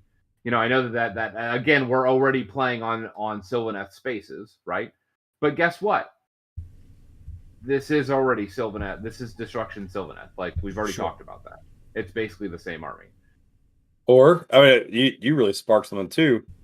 Living cities where you come from the side and you deep strike. Yeah, you ambush, but it has to be close to the side. Or, you ambush, but it has to be near terrain. Sure. Whatever. Just give it a little tweak so it's not the same thing as, a different army. But these guys are prime candidates for deep strikers. 100%. Just popping up out of the swamp. Yeah, they're lurkers.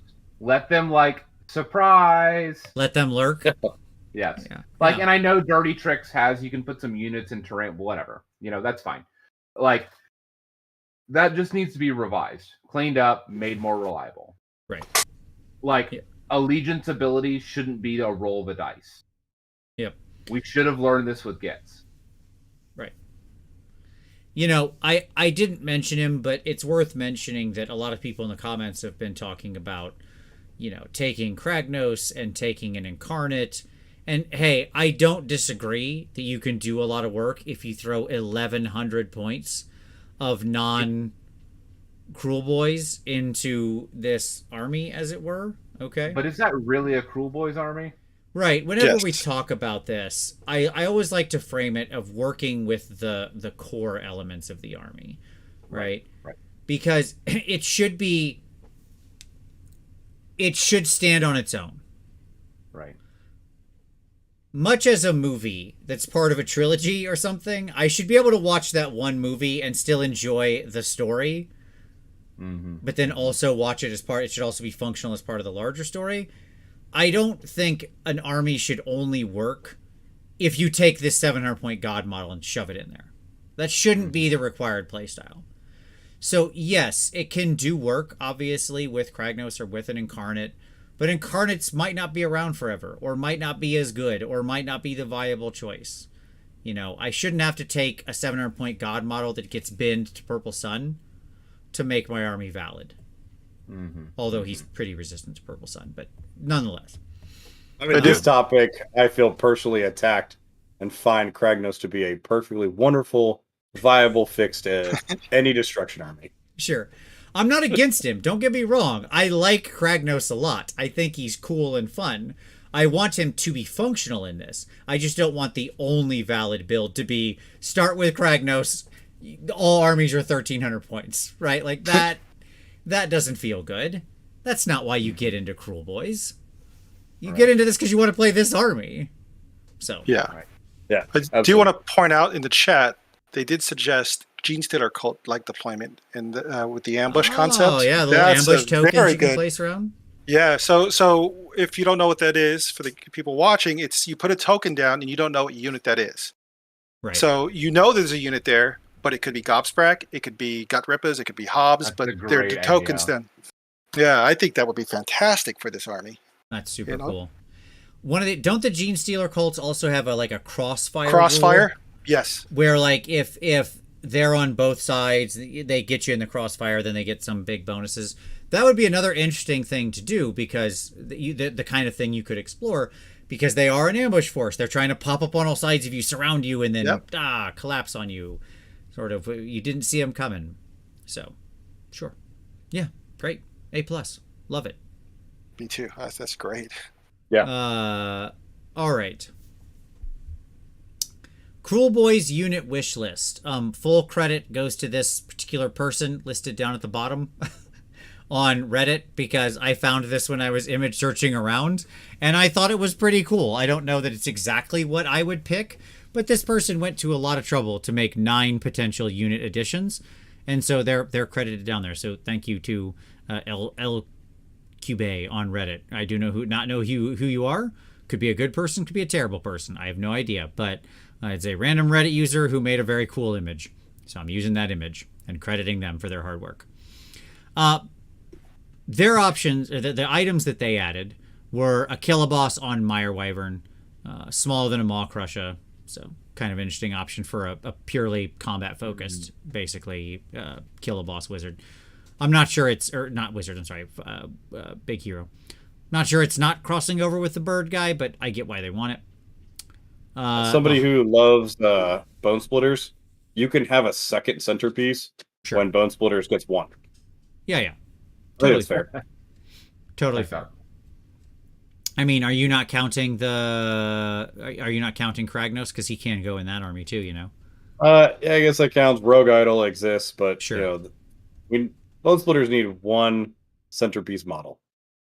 Isn't their whole point that they don't have any centerpieces? That they're just a bunch of idiots running around? I mean, that is true. But I'm a child that likes painting centerpieces. They would kill their also fair centerpiece model because it's a monster. But James, what if it wasn't a monster? What if it was just a really big orc? Yeah. That would be amazing. I want a really big orc. Yeah. Orcs grow forever. As long as they keep fighting and winning, they keep growing. So maybe there's just a really big orc. I'm just saying. I love it. I like that a lot. So it doesn't have to be a big monster they'd kill. The Hunt a Knob and Trap a Grot, this is sort of you can set like traps and ambush and deep strike. It's sort of like a version of the Hunter out of Ogres. Okay. Mirebrute Troggoths as a unit. So get rid of the guy on the back and just the Troggoths as a unit. They have a unit of big trolls. I thought that was a very fun idea. That'd be fantastic. Suddenly he moves 6 inches instead of 5. And you could, as he said here, you could make him battle line with the actual boss on the Troggoth, which would be great. Yep. There's no one on his shoulder. That's why he can move further. Yeah, exactly. He had listed a Gnashtooth Chariot. I don't know that I agree with it. Chariots in the swamp make as much sense to me as Wood Elf chariots in the woods, but okay. It needs the fan on the back, or it needs like alligators, like a fan boat. Yeah. Yes. There we go. That's their chariot. Maybe it's like the boat from Night Haunt. But yeah, just a fan on the back. I like it. Some swamp monsters pulling it. He has the Gnashtooth Hunt Pack, which is a little Squig Herd-like unit with sort of a Kruleboy whipping a bunch of smaller juvenile Gnashtooths. Fun idea. Good. Gnashtooth Riders, which again, you could actually size those guys in lots of different ways. They could be everything from sort of 2 or 3 wound cavalry like Chaos Knights up to Dracoth Riders, and I would believe it. Yeah. So, quite a lot of versatility there. I think that's a great idea for a unit. I don't know about the Mighty Ardboys, but it certainly would fill a vital role. His point here, Tom, speaking to exactly what you were saying, was having a heavy infantry. Yeah. Yes. A true anvil infantry unit. Love it. A Hobgrot Chieftain, which is just a super cheap hero that can make Hobgrot Slit as battle line, but he's a little dweeb who brings his little dweeb friends with him. Maybe buffs them in a cool way, does something neat with their grenades. That'd be fun. Gives them poison so they can do mortal wounds. Or, sure, but maybe that's the Kruleboyz thing. Maybe instead, he just buffs them to make their grenades do more damage, or gain some rend, or hit on a better number, or make more grenade attacks, or I don't know, something. Right? Just, I don't know, pick any of 10 abilities, but sure. He could give +1 to bravery, and as long as he made them battle line, I'm still buying him. He's a buy. Yeah. +10 to the model count. Yeah. And then finally, the Hobgrot Wolf Riders, which is actually my favorite idea from this whole thing. Yeah. Because then those would be super cheap chaff cavalry that are not Galatian veterans, high mobility chaff, super high value in almost any meta, and it'd be fun. Crazy little Hobgrots riding around on wolves or something, throwing grenades at people. What a great unit. Okay. Yeah. Credit to the guy that's, on Reddit that made this. It's amazing. My only thing is with the Wolf Riders, I don't know, give me something crazy. Give me ostriches. I don't know. Give me emus. Sure. A swamp creature or a bird creature of some weird choice. Yeah. Something super weird. Yeah. I do like the emu option.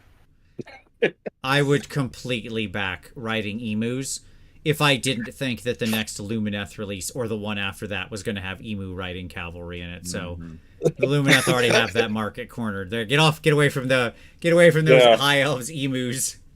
They're gonna have wombats as just like squig type things, and they're kicking around. It's fine. Or llamas. Llamas.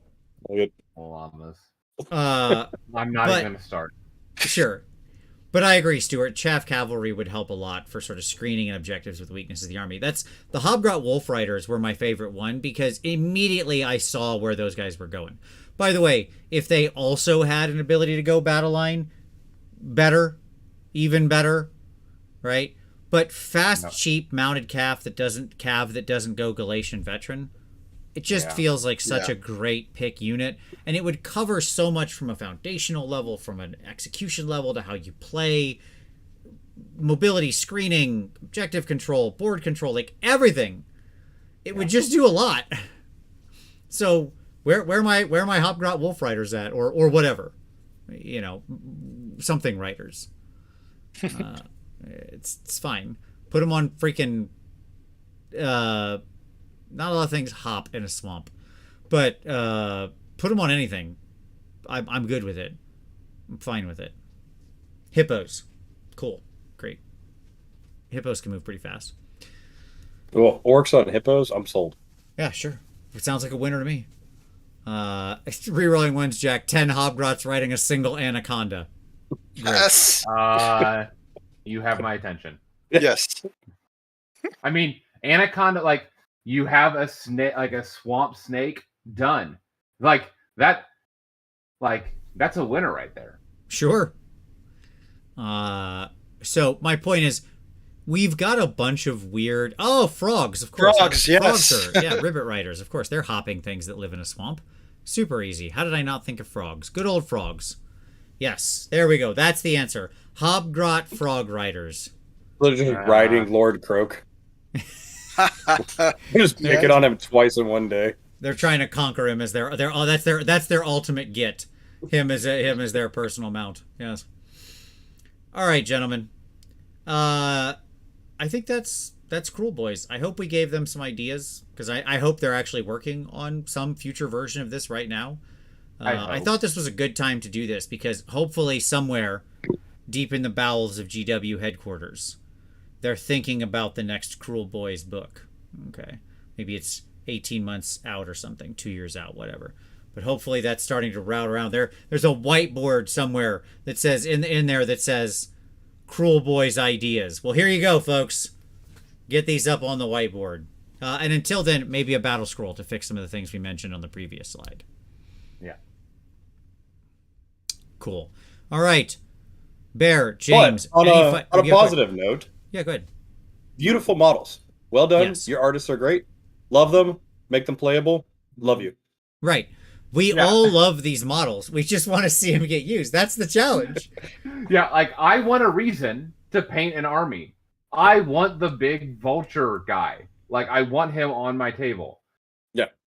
But I have to have a reason to play him. No part of me is sad if Razor Dawns suck. All right? Bin those ugly monstrosities. Okay?